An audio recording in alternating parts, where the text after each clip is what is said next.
zay ihany koa no mitondra antsika makany amin'ny tontolon'ny sosialin'ny mponina rehefa akatoky ny fetaka izao dia miakabidiny akabetsahan'ny entana eny an-tsena eny entana ilaina amin'ny andavanandro na ahitana taratra izany ohatra ny vidin'ny menaka ny vidin'ny vary ary ny vidin'ny atody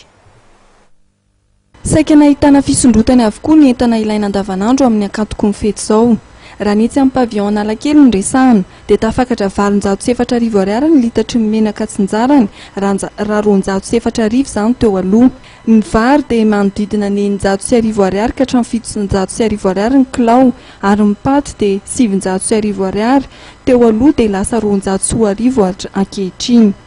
ankoatr'ireo nahitana fiakarana eo amin'ny 520 na 30 isanjato ihany koa raha ny voalaza ny sakafon-jaza sy ny kosy ny entana zao tsy dia sady miaka-midina zany ny vidiny azony tsy voafehy intsony ny tena vidiny entana indrindra hatramin'izay nisian'ny crise dia miaka-midina be ny vidiny hita indrindra fa ny sakafon-jasa tena miakatra be na ronono na ny sakafon-jaza kely zao ny ohatran'ny hoe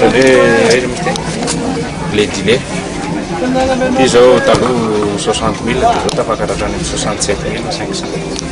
dia ohatran'izay koa ny ursi 50 000 55 000 eo dia zao lasa 62 500 ny akabidy eo amin'ny 5 isanjato eo ihany koa ny atody voalaza fa tsy maharaka ny tinady ny tolotra rehefa akaiky ny fety ka izay no mahatonga amin'ny fiakaram-bidy eo amin'ny tsena